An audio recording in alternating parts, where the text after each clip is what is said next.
Hello friends, ये एक प्रयास मैं और मेरी टीम कर रहे हैं उन बच्चों के लिए जो कि अंडर प्रिविलेज्ड हैं, ताकि हम उन्हें सपोर्ट कर सकें और उनका इंटरेस्ट जगा सकें, ताकि वो किसी कंपटीशन की तैयारी कर सकें और उन्हें थोड़ी नॉलेज भी मिल जाए इन वीडियो के माध्यम से। तो कोशिश करेंगे, अगर आपको अच्छा लगे तो आप प्लीज़ उन बच्चों के लिए, उन बच्चे अगर आपकी टच में हैं तो उन्हें आप ये शेयर करें ताकि उन्हें कुछ तो फ़ायदा मिले। तो इंडियन पॉलिटी के संदर्भ में हम बात करनी हमने शुरू की है कि इंडियन पॉलिटी का या पॉलिटिक्स का जन्म कैसे हुआ, पिछली वीडियो में बताया था। इस वीडियो में मैं आपके साथ डिस्कस करूंगा या एक कहानी के रूप में आपको बताने की कोशिश करूंगा कि अंग्रेज़ भारत कैसे आए और फिर स्वराज की मांग कैसे हुई। संक्षिप्त में मैं आपको बताऊंगा। पसंद आए तो प्लीज़ लाइक कीजिएगा। हुआ यूँ कि पोर्चुगीज़ और डच यूरोप से पहले भारत में आ चुके थे और उन्होंने यहाँ बहुत बिजनेस किया, बहुत पैसा कमाया। जब उन्होंने पैसा कमाया तो डेफिनेटली नज़र में आएंगे, तो वो अंग्रेज़ों की नज़र में आए कि भाई इन्होंने यहाँ से पैसा कैसे कमाया। तो पैसा कमाया मसाले के व्यापार से। तो आप ये ध्यान दीजिएगा कि Bharat was basically a very good place for the business of spices. मसालों के व्यापार के लिए बहुत बेहतरीन जगह है और बहुत अच्छे मसाले हमारे यहाँ साउथ इंडिया में मिलते हैं। तो अंग्रेज़ों ने अपनी रानी, और रानी थी उस टाइम पे ब्रिटेन की कौन, क्वीन एलिजाबेथ, उनसे कहा कि भाई हम भी भारत के साथ बिजनेस करना चाहते हैं। कहा किस चीज़ का बिजनेस करेंगे? बोला मसालों का व्यापार करेंगे। तो रानी ने कहा कि ठीक है, आप एक कंपनी का गठन करें, हम आपको परमिशन दे देंगे। तो वो जो समूह था व्यापारियों का, उसका नाम था मर्चेंट ऑफ एडवेंचर। उन्होंने कंपनी गठित की जिसका नाम था ईस्ट इंडिया कंपनी। कब की? 1599 में, 1599 में उन्होंने कंपनी का गठन कर लिया। तो 1600 में उनको परमिशन दे दी। रानी ने कहा कि ठीक है, आप व्यापार कीजिए, और आपको परमिशन दी जाती है 15 सालों के लिए। 15 सालों का चार्टर दे दिया गया। वो लोग सूरत में आए इंडिया में और उन्होंने अपना व्यापार शुरू किया। जब व्यापार शुरू किया तो 1609 में जेम्स फर्स्ट ने इस चार्टर को बढ़ा दिया अनिश्चित काल के लिए। हाँ जी, इंडेफिनेट पीरियड के लिए, कि आपको जब तक बिजनेस करना है तब तक बिजनेस करें, खूब पैसा कमाएं यहाँ से। अच्छा, उस टाइम पे अंग्रेज़ों को ये मालूम चल चुका था कि भारत में जो राज व्यवस्था है वो बहुत कमज़ोर है। तो उन्होंने सोचा क्यों ना इसके ऊपर कब्जा ही कर लिया जाए। तो उन्होंने सबसे पहले बैटल ऑफ प्लेसी की 1757 में, और बंगाल के जो नवाब थे उनको हरा के कब्जा कर लिया। फिर उनका जब हौसला इतना बढ़ गया, मोटिवेशन उन्हें मिल गया कि हाँ भाई यहाँ तो कब्जा किया जा सकता है, राजव्यवस्था तो है ही नहीं। तो 1764 में फिर हुई बैटल ऑफ बक्सर। बक्सर का युद्ध हुआ। वहाँ पे अंग्रेज़ों ने बंगाल के, अवध के और मुगल राजा तीनों को हरा दिया, और लगभग जो मेजर प्रोविंस थी इंडिया की उन पे कब्जा कर लिया, उन्हें गुलाम बना लिया। अब देखिए, होता क्या है कि जब आप गुलाम होते हैं तो रूल्स तो वहाँ भी होते हैं, और जब हम आज किसी सरकार में हैं तो रूल्स यहाँ भी हैं। तो स्वराज की मांग का क्या कारण था? स्वयं का राज क्यों मांग रहे थे? क्यों अपने रूल बनाना चाह रहे थे? रूल तो भाई गुलामी अब कर रहे हैं तो भी वहाँ भी रूल्स होंगे। तो देखिए, वहाँ जो रूल्स थे वो फेवर में थे अंग्रेज़ों के, ब्रिटिशर्स के फेवर के रूल्स थे।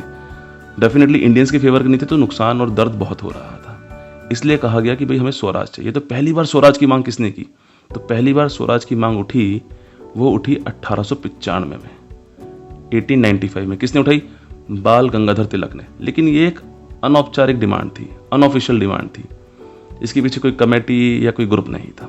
ये उनका अपना विचार था कि स्वराज होना चाहिए। फिर इसी क्रम में आगे बढ़ेंगे तो 1922 में गांधी जी ने स्वराज की मांग की, अपनी मैगजीन के माध्यम से, यंग इंडिया मैगजीन के माध्यम से उन्होंने मांग की 1922 में।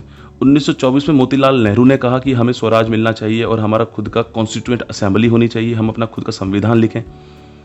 फिर 1934 में इसकी एक औपचारिक मांग की गई, जिसे किया MN रॉय, मानवेंद्र नाथ रॉय ने, कांग्रेस की तरफ से, कि भाई हमारा स्वराज होना चाहिए और हमारी खुद की कॉन्स्टिट्यूएंट असेंबली होनी चाहिए ताकि हम अपना संविधान लिखें। फिर 1935 में कांग्रेस ने एज अ पार्टी इसकी डिमांड की। फिर 1938 में इसको सपोर्ट किया जवाहरलाल नेहरू ने कि स्वराज होना चाहिए और कॉन्स्टिट्यूएंट असेंबली होनी चाहिए ताकि हम अपना खुद का संविधान लिख सकें, अपने देश का संविधान हम लिख सकें। फिर होता क्या है कि 1940 में जब द्वितीय विश्व युद्ध चल रहा था तो अंग्रेज़ों ने कहा कि ठीक है, आपकी मांग को माना जाएगा, लेकिन इस पर निर्णय लिया जाएगा कब? द्वितीय विश्व युद्ध खत्म होने के बाद।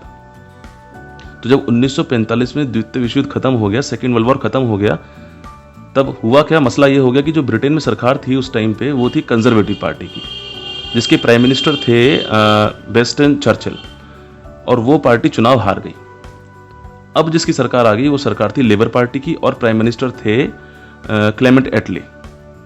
लेकिन फ़ायदा इंडिया को ये हुआ कि क्लेमेंट एटली यानी कि लेबर पार्टी ये पहले ही कह चुकी थी कि अगर उनकी सरकार ब्रिटेन में आती है तो वो भारत को संविधान भी लिखने देंगे, कॉन्स्टिट्यूएंट असेंबली बनेगी और इस पर भी विचार किया जाएगा कि भारत को फ्रीडम दे दी जाए, आज़ादी दे दी जाए। ये वो बात पहले ही कह चुके थे। तो होता क्या है कि जब क्लेमेंट एटली की सरकार आ गई, लेबर पार्टी की सरकार आ गई, तो उन्होंने 24 मार्च 1946 में एक कमेटी का गठन किया, कैबिनेट का गठन किया, जिसमें उन्होंने 3 मिनिस्टर्स को रखा। उसमें रखा उन्होंने पैट्रिक लॉरेंस को, उसमें उन्होंने रखा एवी अलेक्जेंडर को, और उसमें तीसरे थे आपके मिस्टर क्रिप्स, स्टैनफोर्ड क्रिप्स। तो जो पैट्रिक लॉरेंस थे ये इंडियन मिनिस्टर थे, जो एवी अलेक्जेंडर थे वो नेवल मिनिस्टर थे, और जो स्टैनफोर्ड क्रिप्स थे वो थे ट्रेड मिनिस्टर। इन तीनों की एक कैबिनेट बनाई गई और कहा कि आप इस पे एक कमेटी गठन करें और अपना निर्णय दें। तो 3 मई 1946 में इन्होंने, इस कमेटी ने जो अपना बेसिकली जो भी इन्होंने समझा उससे गठित करके जो भी इन्होंने कंक्लूजन निकाला, उसमें उन्होंने कहा कि ठीक है, भारत को 2 चीज़ें दी जाएंगी, एक कॉन्स्टिट्यूएंट असेंबली कि वो अपना संविधान लिख सके, दूसरा इंटरिम गवर्नमेंट।